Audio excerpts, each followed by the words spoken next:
Yeah, okay. Whenever you're ready, and we'll just as people come in, we'll just build. I Yeah, I do sure. have So, I do have chess running as well. I'm not sure if you want to have a match while you do that, but uh, um, I'll share my well, I screen. guess first I just would want to maybe I'll ask you, Sure. uh, do you want to become a parent? Uh, yeah. I don't know if you are actually. Maybe you are a parent. Yeah. I'm not. I'm actually not, but I do see it as a pleasurable pursuit for sure. And not to get all therapy on you, but how would you characterize your childhood? Um, it's kind of a it. That one's kind of a mixed bag for me. I would say, um, a lot of highlights and a lot of lowlights. That's kind of how I would characterize that. And so, do you think that you're able to sort of pivot the mistakes that you feel were made in your upbringing and keep what was good? Definitely. Yeah. I don't think it, I don't, I, you know, any kind of negativity was related to some very specific things. So, and those things don't torment my life. So I think, that's, it just seems easy to overcome. I think we're also standing on the shoulders of giants again, as parents moving into a more technologically advanced world. Education's better. Whereas even my parents' generation, it just a lot of resources were not available that are available now. So, same question back on you. How about you? So, I'd like to be a parent. My childhood was pretty great, especially when, I mean, it wasn't utopia, but when I compare it to um, a lot of other people that I speak to, I think that I'm quite lucky. Right. My mother taking me to the bookstore and teaching me to read and letting me pick out the books I wanted and letting me play piano all day. Yeah. It's pretty great. Um, I mean, I don't still play as much as you, but it's a really nice thing to do when I was a kid. And I'd really love for my kids' childhood to also be pretty idea rich and have a partner who really um, cares about ideas. What I imagine as the ideal is sort of like great discussions around the dining room table every evening. Right. Uh, yeah, and cultivating a an environment, because kids are very vulnerable and emotions are going haywire. Creating an environment that it's okay to be wrong.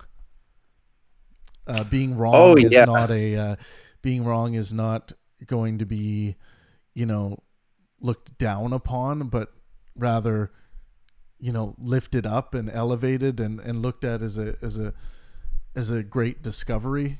You know. mm.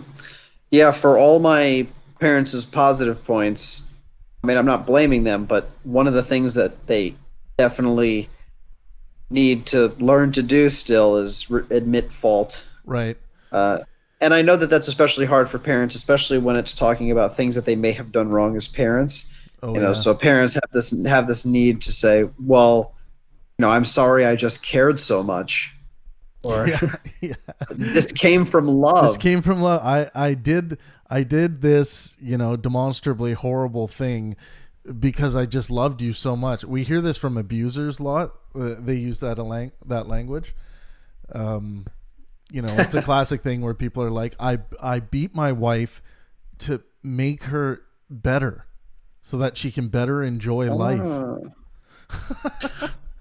oh, okay, yeah, and it's amazing how the wife can sometimes buy into that. It's so attractive, man. It's such an attractive thing to, okay, you have this, this dom figure in your life.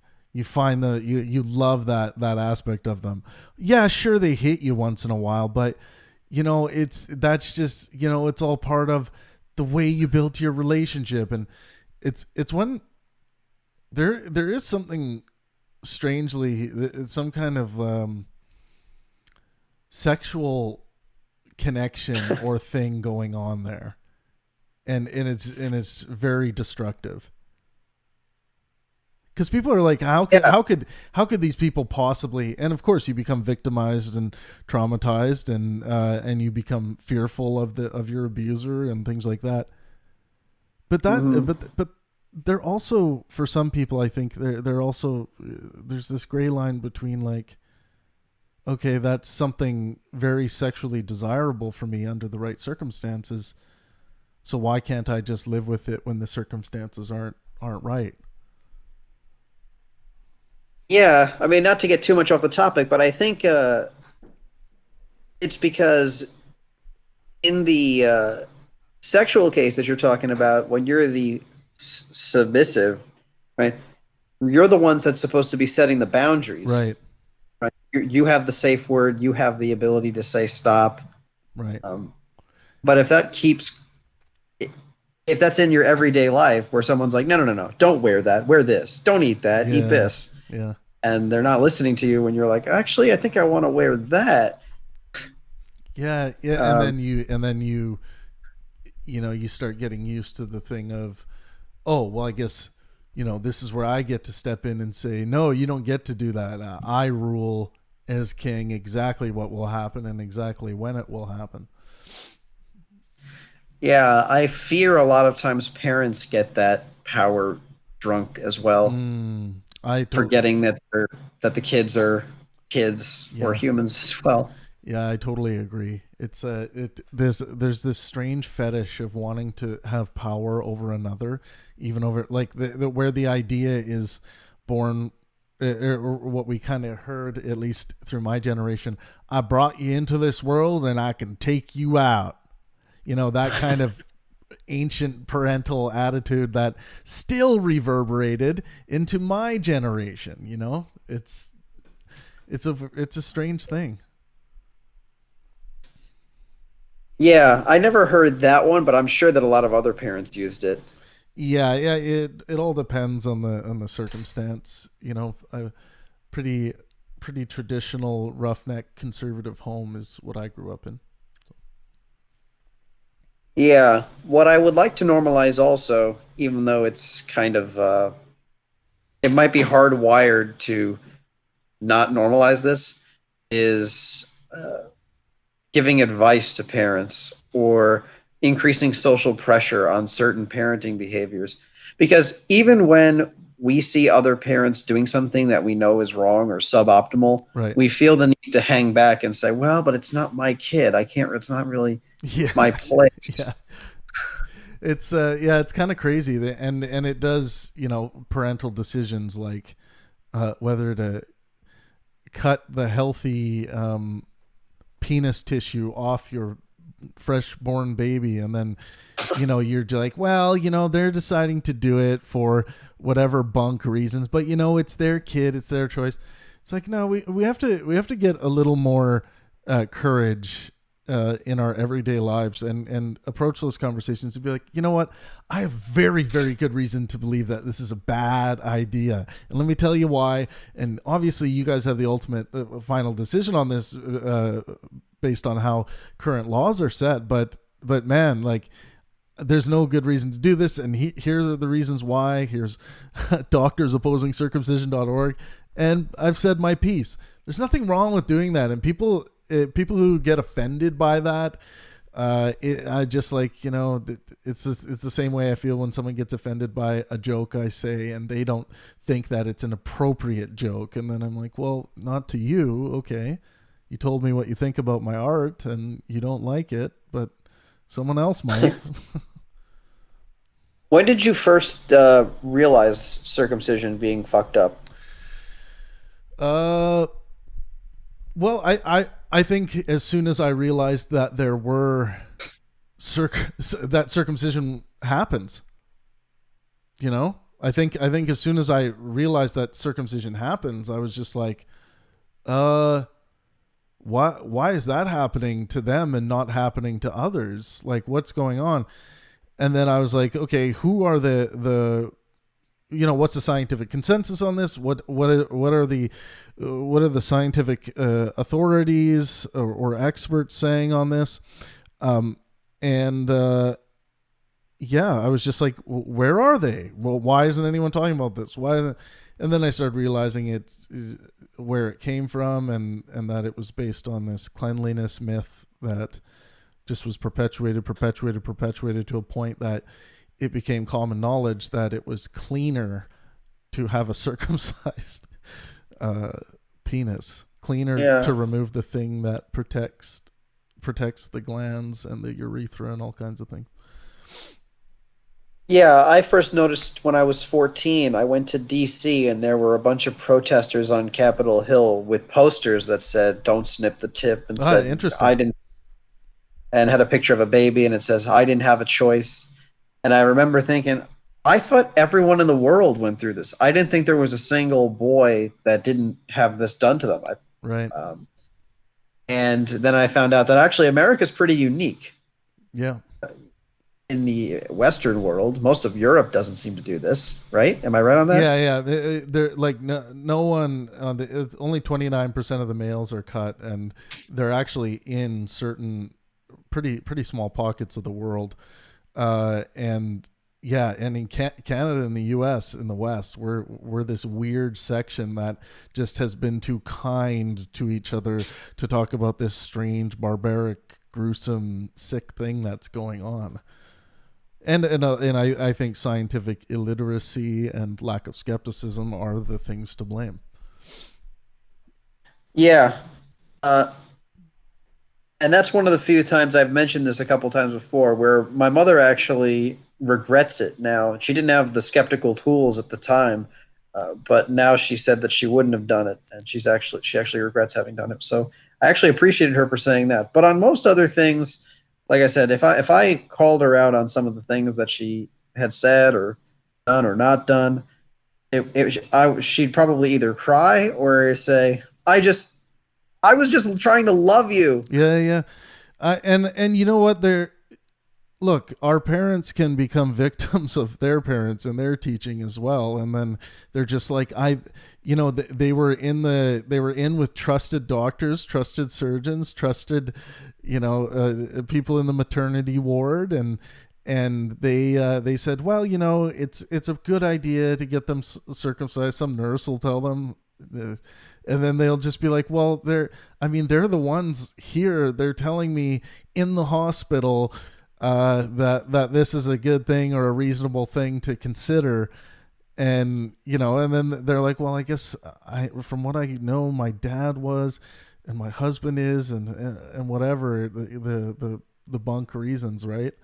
And then Yeah, it just happens, and and it doesn't mean that I think where we are now, if someone wakes up one day and realizes that their penis was mutilated, and they're like, damn, I wish I had the most erogenous part of my penis back. That's a tough one, but I think people need to, with any potential trauma, people need to understand that in most cases, parents were acting under what they thought was knowledge that this was a healthier approach to child rearing. But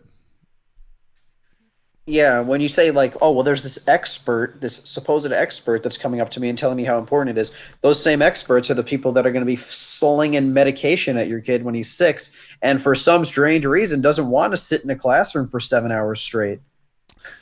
yeah, I think there are some real hard studies that need to be done on this topic that aren't being done, and looking at statistical normalities, looking at how this mutilation is affecting cultures and temperament of victims and all kinds of stuff, man. I do think that this trauma and removal of that percentage of pleasure from the male organ, which as well as I do, living as a man, it's like your dick is kind of everything. It's like a year. Maybe it's your everything. Well, it's like, and I mean that in the sense of like, from like a pleasure drive perspective. It's like you derive so much pleasure from your genitals. And I just I wonder, what is the makeup? How are men making this up? The loss. And I'm sure, and I'm sure there's got to be, like with many different kinds of trauma. Sometimes like you'll get like the genius of Michael Jackson out of being pushed so hard by his father at a young age, and maybe that pushed him, that extra 20% to make him essentially alien to this world. So Sorry to pivot a little bit. There's a comment on this the video you just posted, the preview for this. This comment is quite amazing. This being pregnant without permission is crime. Being pregnant should be criminalized because many felt like born without consent. There what? is no sweet taste of a cup of tea if there is no sugar, as there is human because there is sperm. So I don't know. Holy It's a, crap! Oh, I'm seeing this now. Oh, you know what? This person, they keep posting this on every video. oh yeah, do they? It's a copy and paste, yeah. But I've seen this before. That's why I just pulled it up. It just jumped out at me.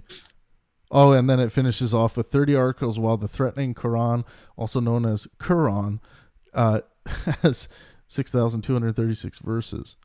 Oh, okay. Yeah, it's kind of rambly. Yeah, I find that being pregnant should be criminalized because many felt like born without consent. I mean, everyone's born without consent, Yeah, aren't they? you don't consent to being born. Yeah. And while that's kind of a simple point, I think it is actually important when considering how to treat your child because they didn't choose you as parents and they can't leave. Right, exactly. So, with that in mind, it's like, well, my idea is you want to make their childhood so great that even if they could choose, they choose you. Yeah, yeah, I think that's a good philosophy. I always looked at, as children are kind of born into this temporary slavery, with so much going on psychologically and emotionally, where it's just like if we all think back really hard on those early years, and like early preschool, elementary school, high school, it's like some of those years seem torturous and long, where you feel like you're kind of everything structured, you got no freedom, and then some people start acting out in different ways, but yeah, I always had this idea that try to switch that over, where you're kind of a well-being slave and arbiter for your children. Um, yeah. Well, as soon as if you use the word slave, then I'm like, Well, do I want to do it? yeah, I mean, like, it's more like an indentured servant. It's like, but it doesn't work for your child if you're serving them in a way that creates this, prince like Game of Thrones Joffrey maniac. It's not going to be it's not going to be good to I'll have your child believe that they wield power over you, of course. But it's I think it's about, like, you just want I think well-being is the answer, man. It's just be able to go into a hospital and to go into a doctor's office with your child, and when they measure the well-being of your child, whether it be psychologically or through their the testing of their fat to body ratio, or fat to muscle ratio, that they score well. Yeah, but at the same time, there are some cases where the problem, because you do want to be skeptical a little bit of what the quote unquote experts say, because I understand being a little bit skeptical about people who may have their own agenda when measuring the well-being of a kid. Like when they're older and they're told all about and they're given the woke agenda in school. If they don't go along with the woke agenda, they could be labeled as a behavioral problem, end up in the principal's office. Yeah, so that would be just bad science, right? If anyone's evaluating well-being on that, then as soon as the scientist, the doctor, the well-being doctor, whoever crosses that line and starts, thinking that if you're of a different political opinion, this is caused by a disorder of the mind, then they don't understand the difference between ideology and what they should be practicing is medicine. Yeah. So what I'll post in one of the text chats. Do we have a text chat for this voice chat? Not yet. Actually, I should just create one here. Because I'm just going to post a link to peacefulparent.com. It's an outline of the peaceful parenting philosophy. And it's just kind of the outline of the not nonviolent. It's not the same thing as free range. It's not like letting your kids do whatever they want, right? With no boundaries. Raising cattle, free range cattle. Yeah, that's what it's called, free range parenting. That's funny. It became popular after this mother like let her child take the subway like across New York City to school every day, starting when he was like 8. Oh wow! And now he's like 20, and he's like, he's really grateful that he got to do that. But this woman was like totally hands off, laissez faire. Where the hell? And then you compare that with the tiger mom helicopter parenting, and right. How do I add a voice channel? Text channel. There we go. Oh, that's create channel. That's why that wasn't working.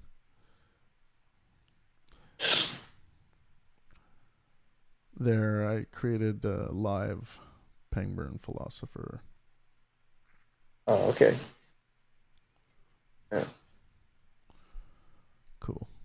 So if anyone's interested in looking in that, it involves having a lot of meetings, and it sounds like a business thing, but it's like having a lot of conversations with your child and a lot of meetings about the rules, and a lot of meetings about problems that you may have. And in a way, you don't exactly create the rules together, but you make them feel like they're part of creating the rules. Right. And so everyone is accountable. It also depends on the demeanor of your child. So like, I hope that I have a child that's emotionally intelligent enough from a young age that I can say, well, how do you feel about these rules? Do you think that there's anything that, do you think that all this is fair? Do you think that right, maybe, you're going to bed at the right time? Yeah. Whatever it might be. Well, and a lot of that is just, it's kind of introductions into philosophy, into the art. Like if you ask your child, like, what do you think should be the rule here?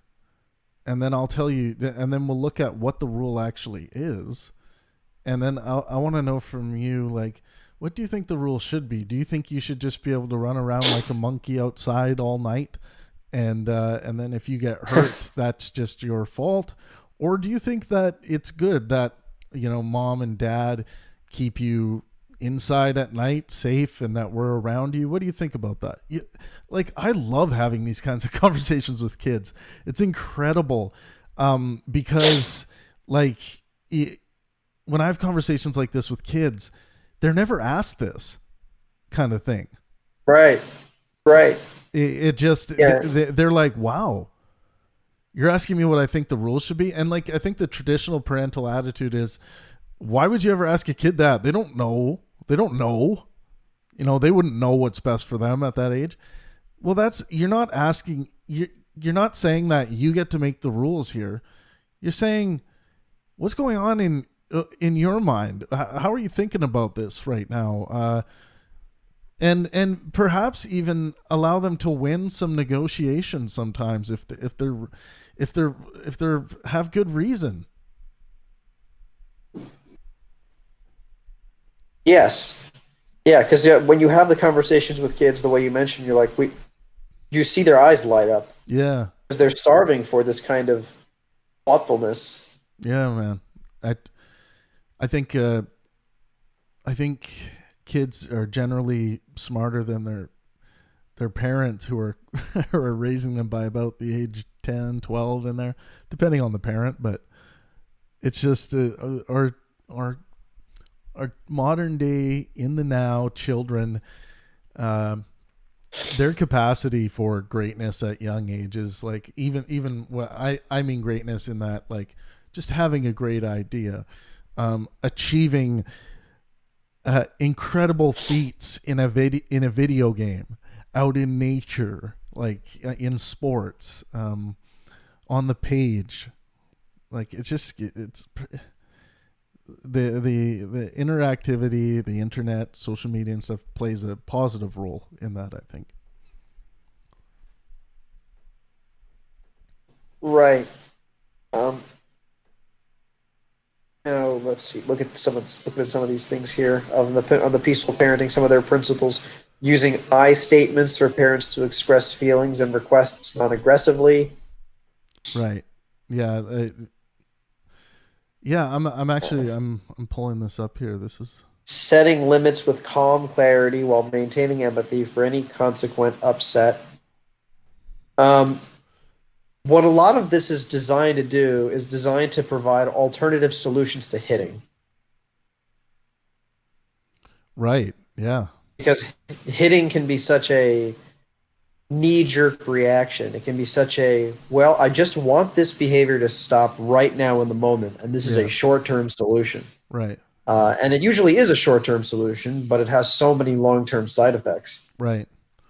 Well, it's I think under most moral foundations, I mean, every moral foundation, if you were to ask a kid if they think it's okay that mommy or daddy hits them, they're just going to say no. Um, and those moral foundations of those sentient, individuals ought to be taken into consideration, and we can measure the well-being of the actions of parents who do that, the effect on well-being of the children, and then we can say, stop doing that. Let's build a law. You can't beat your child. There you go. Yeah. Yeah, where I live right now, it's still legal to use a belt or an open hand. Really Yeah. incredible. I don't know if you have if you know what the laws are where I'm you pretty are in sure it's Canada. zero. I'm pretty sure it's zero tolerance. I think judges have to rule on it sometimes, and sometimes the judge has said, well, there's religious justification here by the parent. But I think if there's any demonstrated level of assault or harm above, like, what a judge might even call a love tap or a smack on the wrist or something like that, uh yeah, I have seen in some cases, I'm not sure if it's in Canada though, but I have seen some cases where judges have been like, well, this seems like a religious freedom act act of religious freedom. But Yeah, I'm looking at Justice for Children and Youth for Canada. I didn't want to Google, can I hit my child in Canada? But I Googled corporal punishment. you'd have the Royal Canadian Mountain Police on your doorstep with a horse shitting everywhere. Yeah, So reasonable yeah, force. It's yeah, like reasonable. Interesting. reasonable force. Only a parent or someone acting as a parent can use some physical force for the purpose of disciplining a child Right. under the age of 18. And it says, does this mean spanking is legal? Spanking is illegal if it is done because the parent is angry and frustrated or lost his or her temper. Right. If there, so this means so but when is that seriously done? Is that done ever in a controlled environment? Is ever like, okay, so it's 5 p.m. Okay, it's time for your spanking. I don't know. Maybe that does What the happen. hell? Yeah, that would. I mean, then you're. This is kind of like scheduled abuse, I would say. I mean, I would be happy to take that case as a legal official.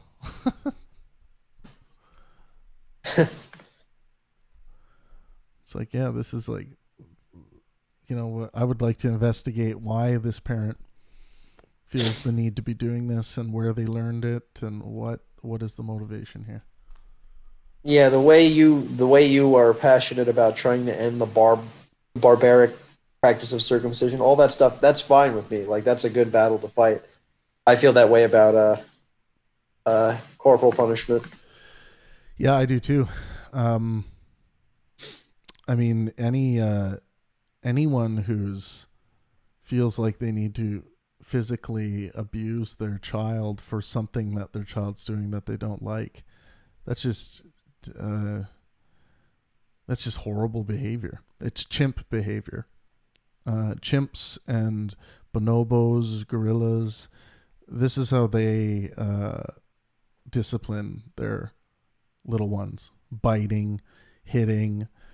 Uh, we're better than that. We have moral systems, and just because someone has a emotional knee jerk ape tendency to want to smack and hit their infant because they're not listening or doing whatever they wish that they were doing, you need to be, as a parent, have the ability to stop yourself from acting on those impulses and educate and seek some education to understand better ways of dealing with these emotional knee-jerk reactions, because the education is available, and you being ignorant to it is not an excuse to beat your child. Yeah, people, victims say a lot and say a lot of things like, you know, it made me the man I am today. It's a Oh, poisonous machismo statement that is made by specifically males who live through abuse.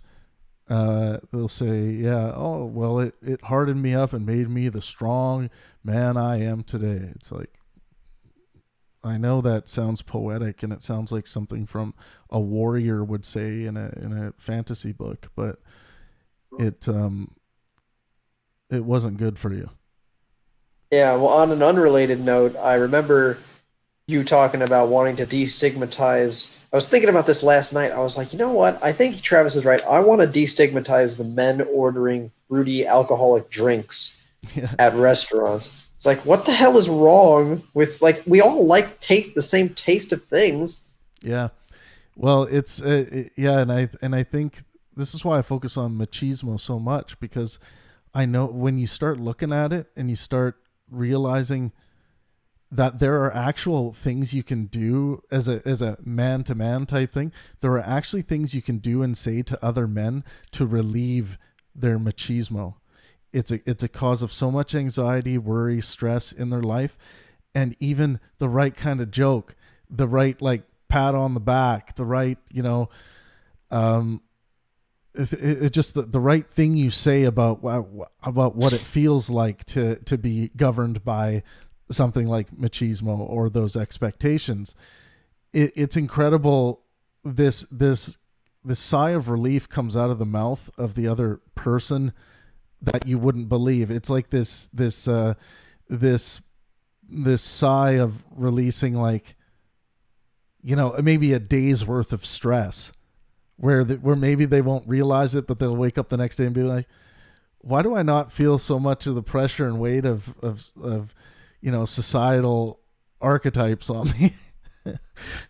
It just, Oh, it's such a something. Yeah. relieving feeling, isn't it? Yeah. It's like and I bring this to all of my social circles that I can. And like I'll sit down with a couple buddies, and it's like, and there's a hot waitress comes by, and they're like, I'll have your darkest your darkest stout. And then it gets to me, and I'll be like, yeah, and I will have the most feminine sugary thing you have, because I'm in a sugary mood right now, I'll tell you.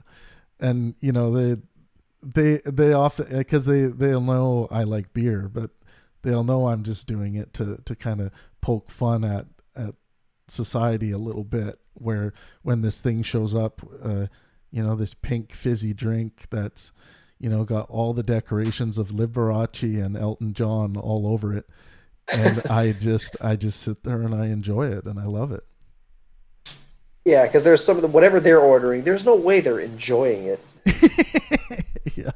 I mean, they're enjoying it in another way. They're enjoying like the reputational aspect of it, right?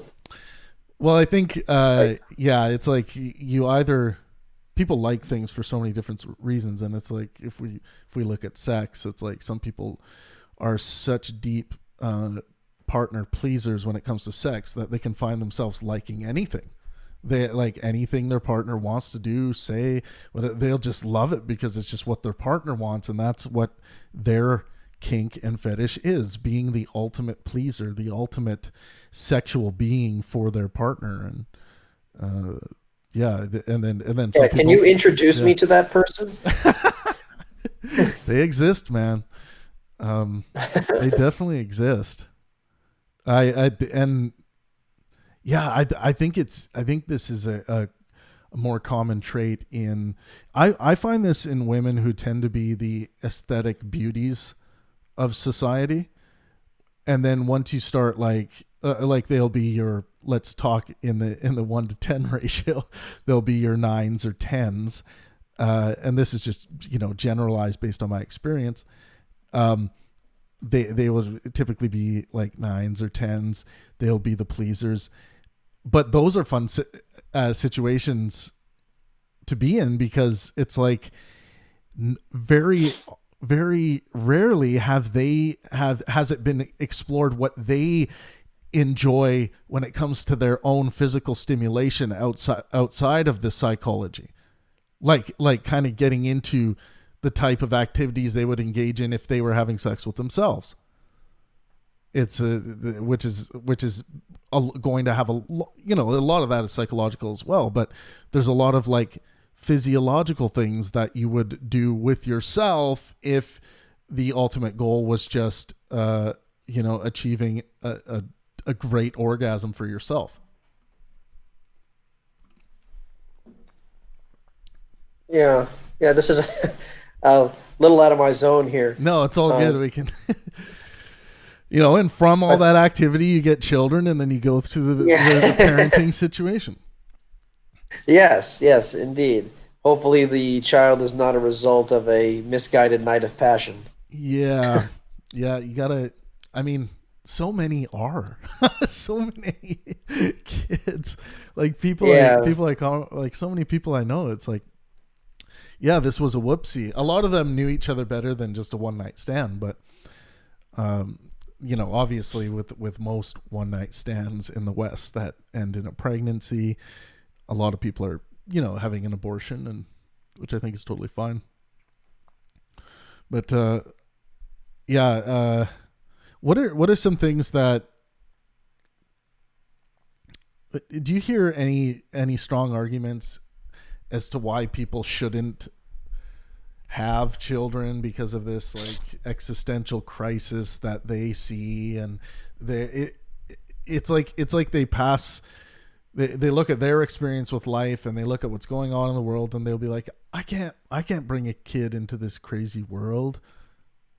Well, I think it's irresponsible without a very serious, years-long think about it, and thinking about and figuring out and outlining what your whole parenting philosophy is going to be on the big questions, making sure you have a partner that's in line with you on those big questions. The details you can work out as they come, because every child is different. But like the way I think of it is like if I went to the EPA and I had some idea for how I wanted to change the climate, I would need to have an environmental impact statement. I would have to have a budgetary impact statement. I would have to have this. I would have to have that. And then a whole committee would have to decide. It's like, but meanwhile, something that's even more important than that, thrusting a consciousness into this machine, anyone can just be like, yep, I'm going to do it. In fact, I'm going to do it 8 times. Right. Uh, and so I do think it's irresponsible. And I think a lot of people, I think it's a lot irresponsible without this really deep think about it. And I think a lot of people take it more lightly than they should. They look around, they see their friends having kids, they go into Target, they see the tiny little shoes, and they say, I want a fucking baby. Yeah. And I think that is more often a woman thing, just because I think that women are more predisposed to really liking the idea of having a baby. Because when I've asked women about it, they say, I want to have a baby. They don't say, I want to raise a child. They really like the idea of swaddling it, of changing the diapers, of watching it coo. Whereas what I'm thinking about is more like playing catch and Lego, man. Yeah, Legos and things like that. Yeah, I'm looking more at the long picture, and you have to also think about, it's going to be alive long after I'm dead, hopefully. Is that the stage you kind of yearn for most? Is that learning to play catch, learning to ride a bike, like those first initial things? Oh yeah, the first initial things. It's kind of like you get to discover the world all over again through their eyes. Yeah, that's fascinating to me. The stage I yearn for most, that I find most interesting, is when the child starts having abstract thinking.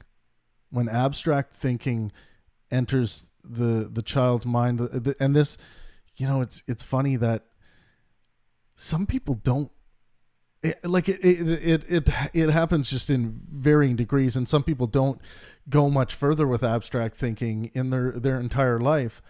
But even a child displaying small elements of abstract thinking, I find that so cool. Using the imagination, creating government amongst Barbies and GI Joes, and this little stick that kind of looked like a dude who's now the king. And there's hierarchies, there's all of that stuff, like the intricacies. You know what I think of when I'm talking about this is my brother and I, my younger brother and I, when we were young, used to just play war. And what does that mean? Well, we would assemble every little thing that looked like it could be a war dude or a war machine, or like a war booby trap, or anything that could work. And we would just create these war scenes with these things. And then eventually the end of it was just like this quick, it took hours to build these things, by the way. Like we would work on these for hours, kind of like you set up Warhammer, like with all the figurines. But then there would be like things like, I tied a little pillow from the couch up so that if I pulled a little string, it would swing down and smack all the guys. Like so all of these intricate, strange scenarios. And then people would think like, oh, the big payoff would be at the end when the war starts, and it's like, no, it wasn't about that. It was just like setting up this scenario and setting up all the intricacies and detail of it. And then you do the quick little smash. Okay, that guy kills that guy. Oh, it's all over. It's like Monopoly board flip, and there's just chaos everywhere. Yeah. Like a domino topple. So much work for so little. Yeah, I just find it fascinating when you like ask a kid. You see a kid playing in a dirt pile with a mound of dirt and a couple rocks that just seem like rocks. Except you see that he's kind of using the rocks, and then eventually near the end of the day, you go up to him and be like, "Hey, what was going on in the dirt pile today?" Oh, this is the land of leaves, and this land of leaves is not liking these rocks because the rocks are different from the land of leaves. but they're good friends sometimes, and they'll come together and play together too. It's like, wow, that kind of stuff fascinates and stimulates my mind like no other. Well, listening to their imagination go off. Yeah, just the imagination at play, and then thinking about what they are imagining and how we have the tendencies to still think the same way with regards to, politics or scientific theory or philosophy or whatever. I just see,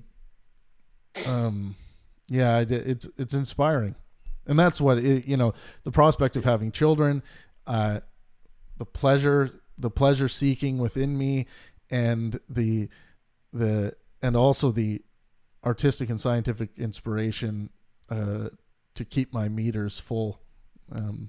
It's a really really attractive prospect. Yeah, how do you feel about this kind of it's irresponsible to have a child in the current world? Yeah, I think that pursuit is pleasurable to very few, and I just look at it as a pleasure pursuit in its own. You can call it a kink, you can call it's just, I think it's satisfying, a pleasurable thought that comes from this idea. But I think it mostly stems, I think it's it's tragic. It's tragic whenever I see that, like, but it's the same tragedy for me in that, like, if I come across someone who says, like, I hate Shakespeare, then, a part of me dies inside that wishes that they could enjoy Shakespeare the way I do. You lie in faith, for you are called plain Kate and bonny Kate, and sometimes Kate the curst, but Kate, the prettiest Kate of Christendom, Kate of Kate Hall, my super dainty Kate. Dainty for all Kates, and therefore, Kate, take this of me, Kate of my consolation. Hearing thy mildness praised in every town, thy virtue spoke of and thy beauty sounded, yet not so deeply as to thee belongs. I myself am moved to have thee be my wife. Like the Naming of the shrew. Yes. Or you go to Othello. If you bethink yourself of any crime unreconciled, as yet to heaven and grace, solicit for it straight. If you think you've done me wrong, tell me now, because it's the right thing to do. Like Shakespeare was the superhuman barometer, the barometer of humanity, the barometer of what human is. So things like that. Shakespeare, someone, I hate Shakespeare. Oh my God, I'm dead inside. It's kind of like the same feeling for me. I'm not going to bring kids into this crazy world. Oh my God. The kid might, I kind of lost you. Really? What's that? You lost me?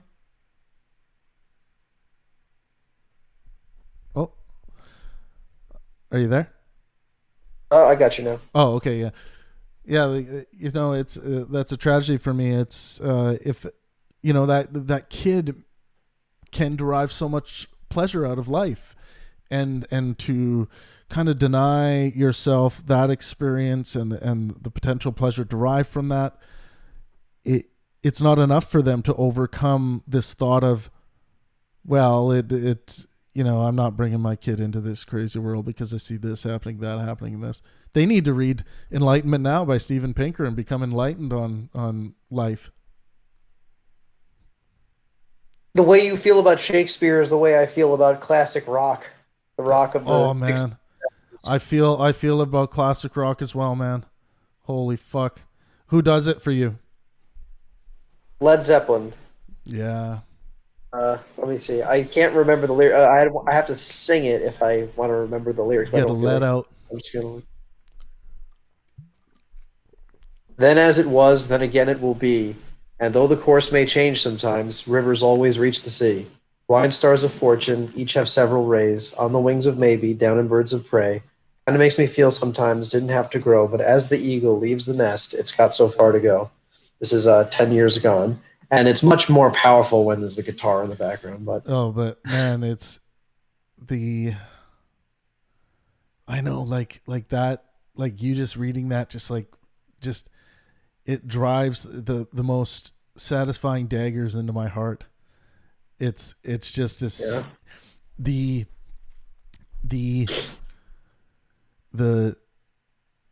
I love this. I think I am a sadomasochist when it comes to my artistic intake. Like I will see something like Samuel Beckett's Breath, which is just a play that only lasts a few seconds, and I will just see so much beauty in it, in every little element of it, in every microsecond of it, where I'm just like, this, how can, for some reason I think of just like early stages of first self-replicating cell. I'm just, it, for some reason, when this kind of art and absurdity and beauty connects and creates this thing that just affects us emotionally, against our will, it's like, for some reason, my mind just jumps to, the full evolutionary chain of life and how we've measured it, back to abiogenesis. I don't know why that art has always done that for me, but it's when I set up Pangburn, the Pangburn philosophy, let art and science inspire, it all has to do with that, where it's just like, how does art inspire me to go back to those scientific claims and elements of reality that we understand? Yeah, I don't have the level of appreciation for Shakespeare that you do. I haven't read it since I was in high school, actually, which is probably itself driving a dagger into your heart. Yeah, well, but, I don't. Hearing you read that soliloquy makes me want to definitely check it out again. Oh yeah, that from Taming of the Shrew. Yeah, it's that. I vibrate with passion when I watch Shakespeare performed. I literally, like, I went to the actually, when I the first event I produced in London, between Dawkins, Harris, and Dillahunty, that's the first time I saw Shakespeare at the Globe, and I saw Much Ado About Nothing, and I was literally, like, I was too emotionally affected by that show to do anything, to even think of anything else. Like, I couldn't, it hijacked my mind. Like, and when I try to describe that, when I try to put that down onto paper, when I try to talk about it, it's not a hijacking. I can even put to words, because it's like I was experiencing it in in a way I couldn't describe.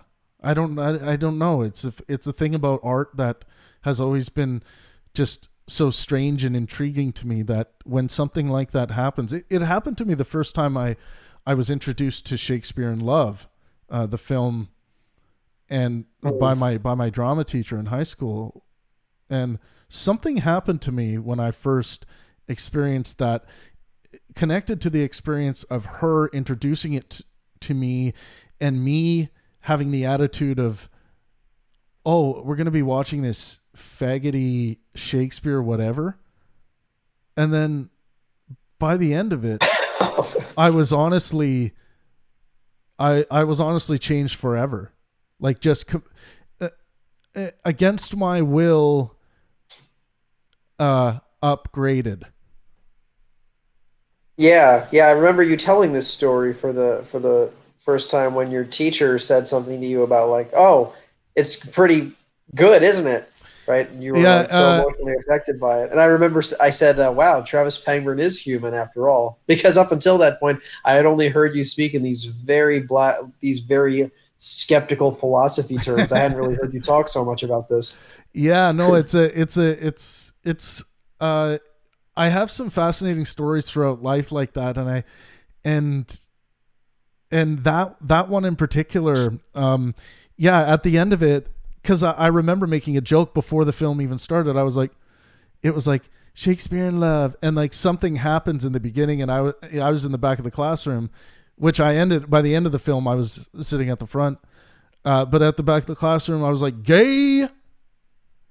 And then I remember one of the most important moments of my life, most transformative, was Jill Holland, my drama teacher and English teacher. She looked back at me, and she could see that all of my buddies were kind of in different parts of the classroom still, hitting on chicks, which, don't get me wrong, I didn't stop hitting on chicks after that moment, but that's what school was about for me, was about the chicks. But in that moment, she it was either halfway through the film and then we came back to finish it the next day, or it was the end. I think it was halfway through. She watched me closely and how it affected me. I remember looking over at her out of the corner of my eye, trying not to be affected the way I was being affected. And I knew she was watching me. And after the I'm pretty sure it was the halftime, she walks by and she says in a loud, proud voice, not so gay, huh? Yeah, I remember this. This is good stuff. It's like, not so, like, she says that to me, not so gay, huh? Ah, man, I just like, and you know what's a funny thing? The Office, which I love, the Office show, the American version, they actually, there's a line that Michael Scott says about, it's like, Toby is talking to Michael Scott, and Toby's like, this is when Michael inadvertently outs Oscar as gay, but Michael had called Oscar faggy for liking Shakespeare in Love over Die Hard. And I remember that came up when I was watching that episode. I think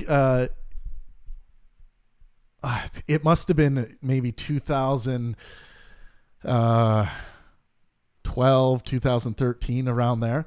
And I laughed so hard and cried at that because it reminded me, it really refreshed my memory on that transformative moment, even though I knew it was there, but it just hit my memory. So anytime someone brings up Shakespeare in Love, I think of that, or Shakespeare.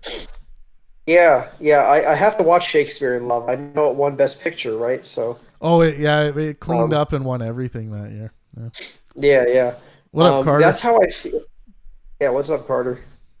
Hey, how's it going, guys? I was trying to find a place to jump in there, but it sounded like an intense conversation. I was just listening to it, really gaining a lot of insight. You guys have some very fascinating conversations in this group here. Haven't really been exposed to too much so far, but I'm down to keep listening. But I was kind of interested in joining in on this chess match. I was wondering, how can I go about doing that? Well, I haven't started one yet, but Carter, if you go to chess.com, you can challenge me. It's just my full name, Travis Pangburn, like on the screen there. All right, I'll go right now. I'm going to check that out. Yeah, and if you could make the time like 50 minutes, just so we can chat while we're playing. Right. I think you're gonna decimate me here. I don't. I'm actually not. I'm very new to chess. I'm a novice. Yeah, I'm new to it as well. So okay. Yeah. Yeah, but the way you were talking, when you were talking about before about Shakespeare in Love, I felt kind of embarrassed at first, but that's how I feel about this movie Moonlight. Have you heard of that one? That one won Best Picture a couple years ago. Well, who was in that again? Remind me. Mahershala Ali was the big star in that. Moonlight. Okay, I'm looking at it. Oh, okay. Yeah, I haven't seen it. I haven't seen it, but I'm going to now. And that so you said- I'm heterosexual, but this movie is all about the main character is a closeted homosexual, right. and he's got all the pressures in the world working against him. I mean, poverty, single parent, and the parent is drug addicted. The only male role model in his life is his mother's drug dealer. Right. Just such a shitty start in life. And there's a scene where he has a little action with his best friend on the beach. Right. One night, and like it's just like, oh my gosh, I saw that scene and I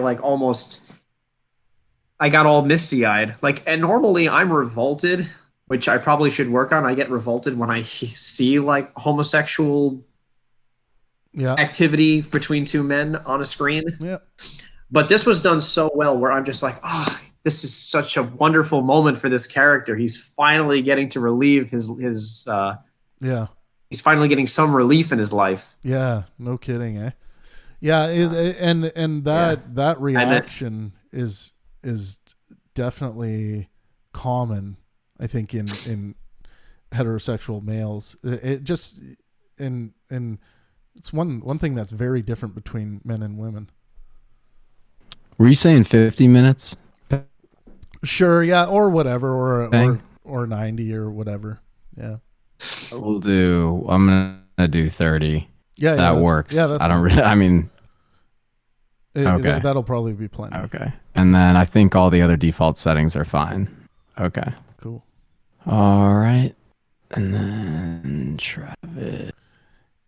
But bringing it back to parents for a second, one of the things I appreciate about my parents is I never really felt, aside from very minor things, I never really felt pressured into being machismo that much. Like, oh, you can't cry during a movie. You can't cry if you get hurt, or you need to. Why have you not gotten laid by the time you're 18? The things like that. I never felt any pressure to do things like that. Right. Yeah. I think. I never really felt any pressure growing up. There was some. I think there are some people in my family that wish I would have pursued a career in hockey, maybe, or in sports, instead of doing what I do. But I didn't really find that to be any kind of serious issue. It just was.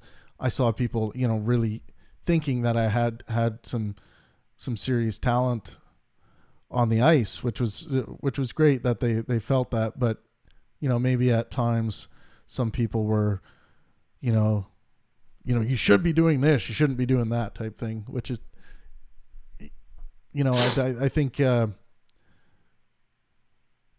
I think sometimes care can turn into that.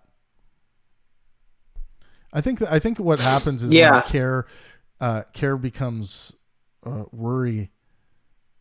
That's a bad one. I think worry cannot be your parental governance. Yeah, I'm not as artistic as you, but I think I would have been more worried, given if I was like a truly artistic soul, like worried about what my parents might think. Ultimately, I think it would have been fine, but like I would imagine that you're definitely into more. Yeah, it shouldn't be. I don't even think art is a non-masculine thing. It's just a non-traditionally masculine thing. Yeah, which is kind of or looked at as such, which is weird because think of Degas and Rembrandt and Mozart and all these guys. Yeah, it's we laud. Yeah, and there It seems like historically art was like a strictly masculine pursuit, where there weren't many feminine figures within art. What do you guys say on that? None that are coming to mind right now. Well, I think in human history, for the most part, men were fighting wars and women were raising more children and hopefully more boys to fight in wars and a few girls here and there so that we could, get some more warriors born. Like, I think that's kind of the main motivation there. And then for that reason, it's like, I think when wars started slowing down a little bit, some of these new professions and a need for art and culture came around, and there's actually some battle benefits to art and all these things. But so getting over that tribalism, we never really got to a point where it was like, okay, population can slow down a bit. What else do women want to do? A lot of people Absolutely. think, a lot of people think that it was like this male dominated hierarchy that wants to see women down and drown. And it's like, Jordan Peterson is great at talking about this because he'll be like, no, what was happening is that we've been at war almost all of human history. We're just at this very luxurious stage now where people, because even when, some women were standing up and saying, I want to vote. Most women were saying, vote? What's all this nonsense? It wasn't this like crazy thing that women unanimously were like, we need this. It just wasn't the way. So it much like, sometimes it might throughout human history, it might seem counterintuitive for, someone to, for let's say a woman to want to engage in something artistic. It's like, well, you're supposed to be raising children. You're a woman.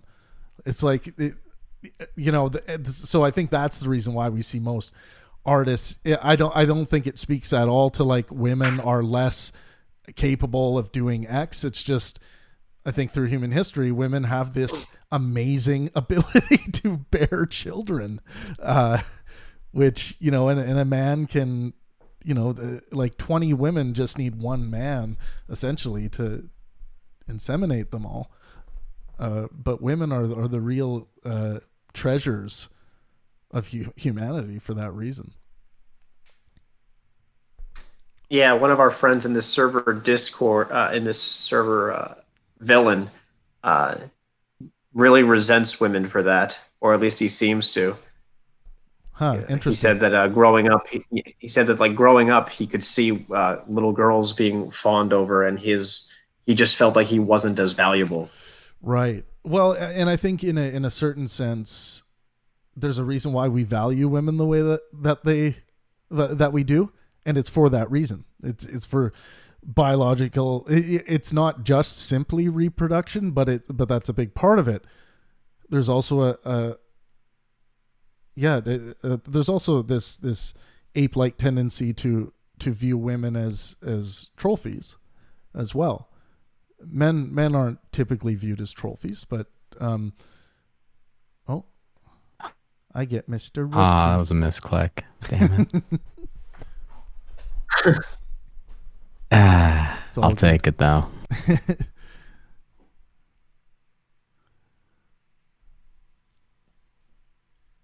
This is a rough position now.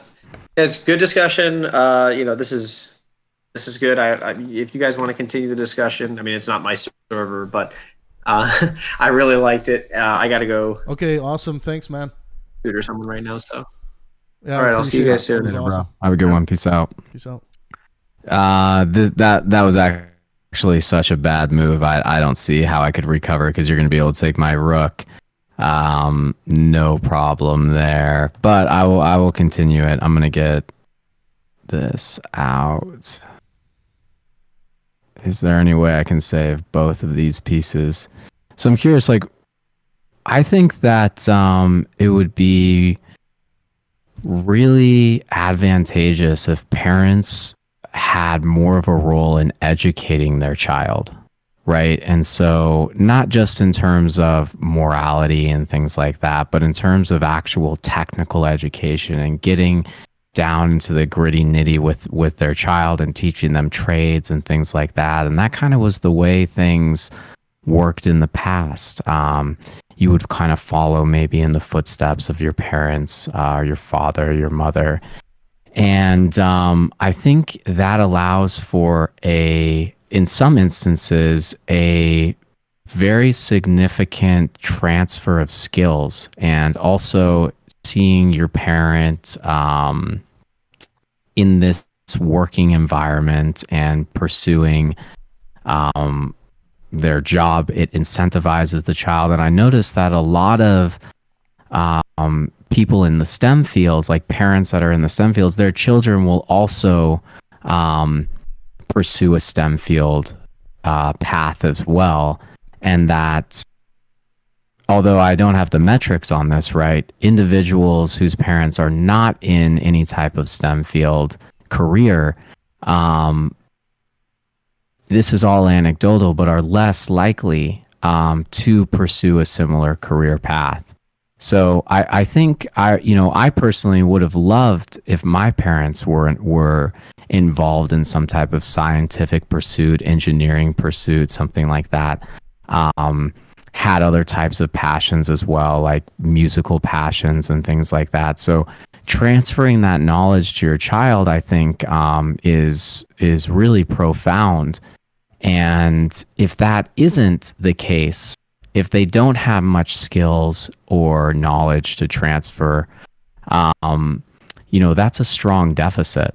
So what role do the role that parents play, or what role should parents play? Kind of like a technical guidance instructor, mentor, things like that. I didn't really get that from my parents in my life, but I saw friends that did, and they had a significant advantage. It was highly advantageous for these individuals to have parents who guided them in that way.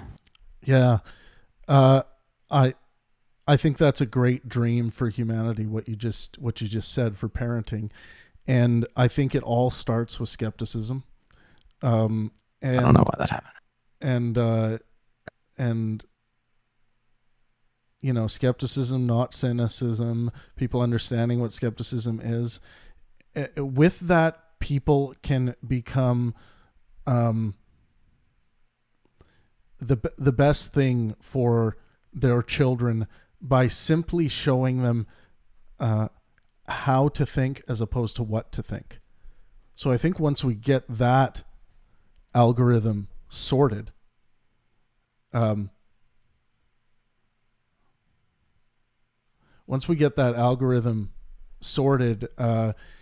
it's game over for victims of ideological indoctrination. It's game over for victims of psychological abuse, abuse in general. If a kid's endowed with skepticism, they know how to know things properly. For instance, that they know that it's not okay for an adult to abuse them, and they know where to go and how to go about, fixing that. But I think, skeptics, people have a solid foundation in skepticism. Children are a breeze for them and a joy, and they take the time to understand what is known about children's psychology, child psychology, and good processes of how to deal with temper tantrums, like all of that stuff that we do have knowledge on. They won't just assume that their gut feeling or emotional knee-jerk reaction is the best thing to rely on while parenting. And then I think the important thing is to endow your children with a solid foundation of skepticism, and it will result in I think what you're talking about. Interesting thoughts.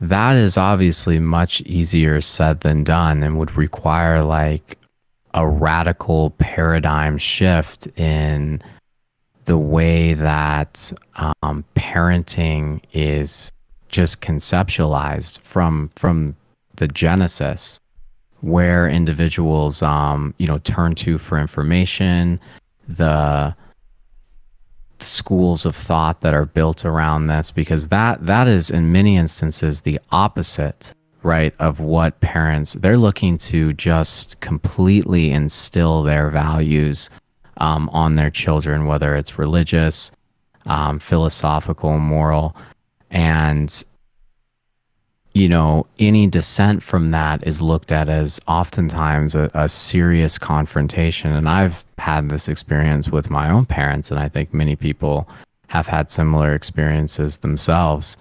But I would love for that to be the case. And it naturally, that level of skepticism started blooming within me from a very young age. And there was really nothing that my parents could do about it. But they were very concerned when I started questioning religion at like 9 or 10 years old.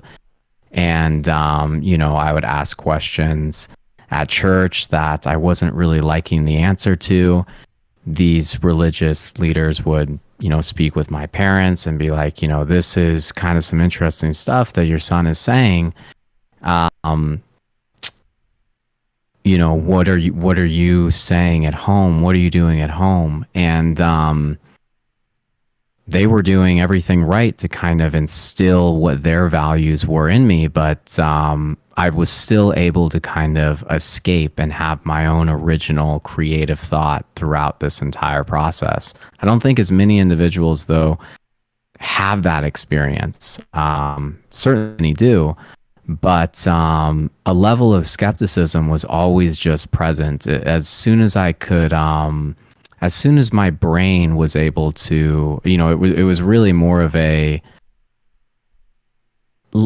a certain age, you just believe everything. You have no choice, right? Your brain is not developed enough to really have this ability to separate from what your parents are thinking or what the authority figures around you are thinking. Maybe for some individuals that wasn't the case, but as soon as that region of my brain had developed enough,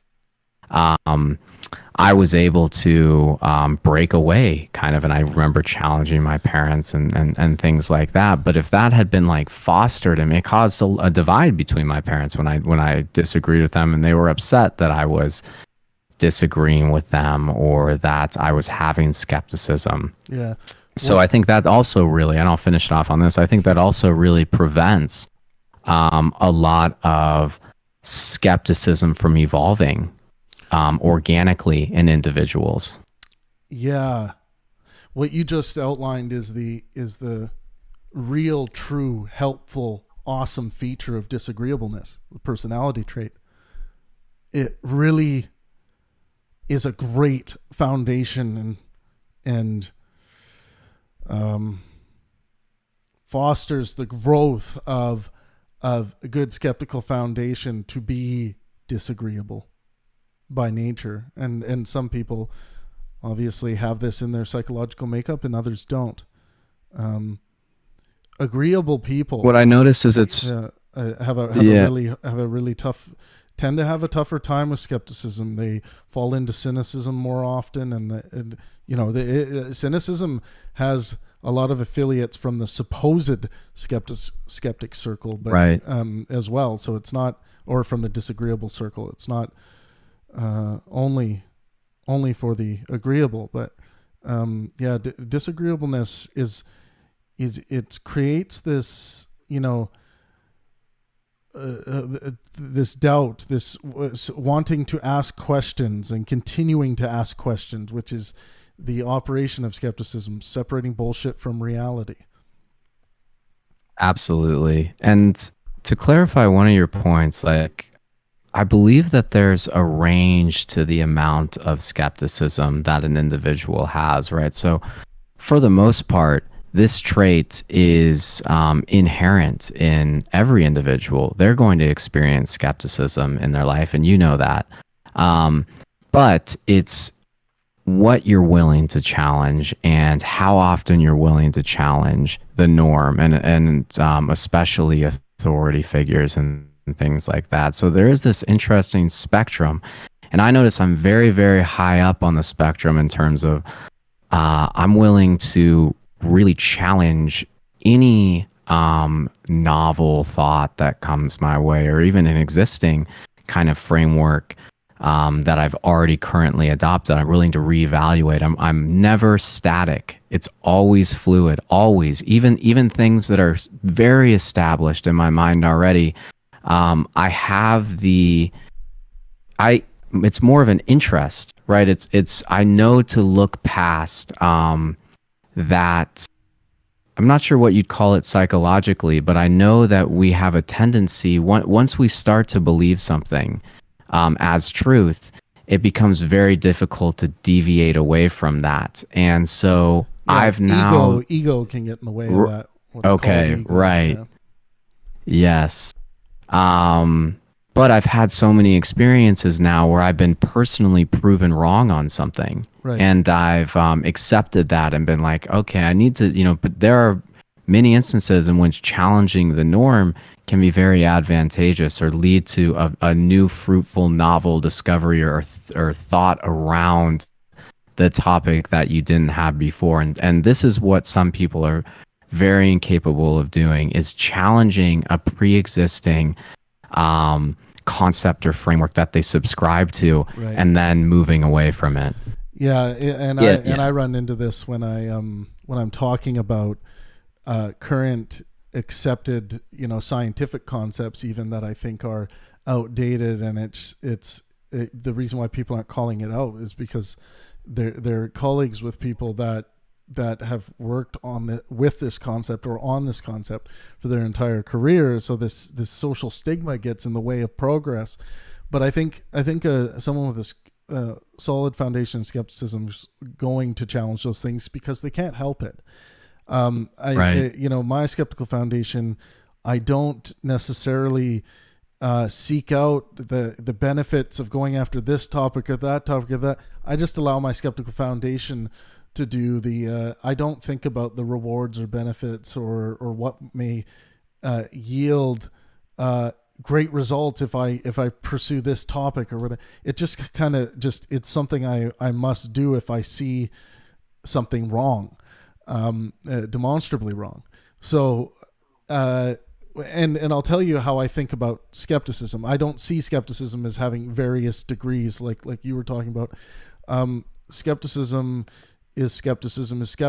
So much like the scientific method is the scientific method is the scientific method.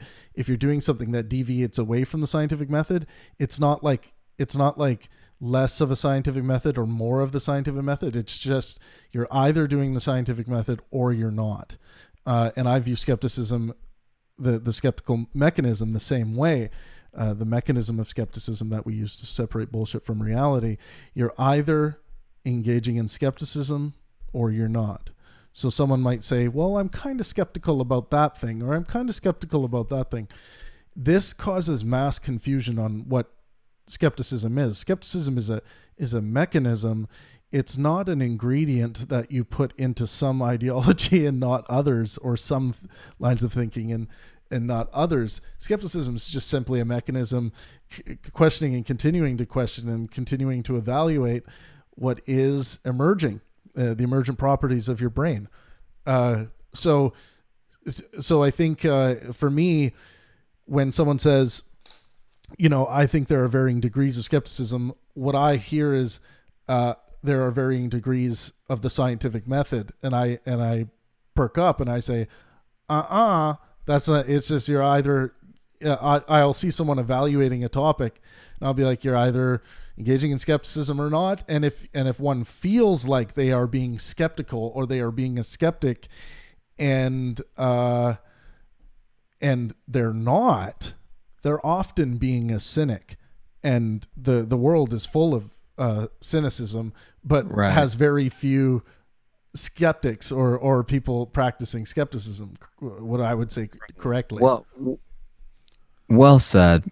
More what I was saying though is that in some instances, individuals will apply scientific method or skepticism, and then on other topics, it's completely they'll are completely devoid of that Oh yes, and will not yes. implement that. Oh, So yeah. I see that all the time within religion and things like that, where people who are very strong skeptics and every other single facet of their life. I mean, when it comes to religion, then that skepticism goes completely out the window, and they accept it on absolute blind faith. Right. Or politics. It's a very man. unique phenomenon, actually. Yeah, and politics is a big one for delusion. Right. Where people yeah. will delude themselves on certain things, and they will, when, for instance, if their favorite political figure says something, automatically their brain function is to find a way to make it good, as opposed to analyzing what has been said. Or on the flip side, they will hear, a political figure that disgusts them. They just have ideas that they detest. And as soon as they say something, their mind will find a way to make it wrong. so this is just confirmation bias 101. And confirmation bias it's logically fallacious for a reason. You are becoming irrational, illogical, by the very nature of how you are interpreting information, which is it can be categorized as cynicism, but you'll definitely not be able to make it into the skepticism club. And there's a lot of people that tout that label, like they'll go around saying, I'm a skeptic, I'm the skeptic, I am this, I'm that. And then and like you said, on the topic of religion or God, they will be the atheist skeptic extraordinaire in skepticism. And then all of a sudden they will put out this tweet or this post about politics that's just spewing nonsense, unsubstantiated crap. And then you're like, well, what happened to your skeptical foundation there? Did your religion kick in? Right. Absolutely. To be 100% honest, I'm regularly guilty of this myself, and it's a difficult it's difficult to become a true skeptic, I think. Then it's a noble pursuit. It's very though. It is a difficult. very, very noble pursuit. And I'm looking to evolve over time, and I think that's the first step to becoming a true skeptic, is having that humility to know that it's a difficult pursuit, and that you might not currently be one at the moment, despite thinking you are, and your ego thinking, that is the case. You really do have to dissolve your ego to some degree in order to pursue true skepticism. Yeah, it really is the case. You kind of have to, and as psychologists and philosophers have talked a lot about suffering and ego death. This is part of it. I think this pursuit to, the ego, you don't need the ego being active to care, but it perhaps used to be the case, and perhaps used to be necessary for the survival of the species, at least at the very primitive ages. This ego has obviously served great. It served humanity greatly from a survival perspective, but we find ourselves in this very strange world where our survival is kind of given. Like we're just laying on a very soft pillow here, and then we have the luxuries to go through the processes of trying to become better thinkers on abstract concepts, and the abstract concepts even get more abstract, and the depth of understanding from a scientific perspective becomes vaster, and then we find ourselves, we're trying to stifle something like even our emotional knee-jerk survival reactions to things. stifle these things in order to better serve our own well-being and those around us. Absolutely. You know, I'm wondering if it's appropriate to just throw tangents out in the air here, or do you want to stick on the thread we were just speaking about? I have to. It depends on what. Yeah, I have to deke away. I'm going to end the recording, but please feel free to stay in the room. You should have a chat with Grim. Okay. He's a very interesting guy. He's one of our admin moderators. But yeah, Grim, I'll catch you next time. Sounds good. But thanks, Carter. I really appreciate it. Hey, peace out. Peace out. Cheers, Peter. Penguin.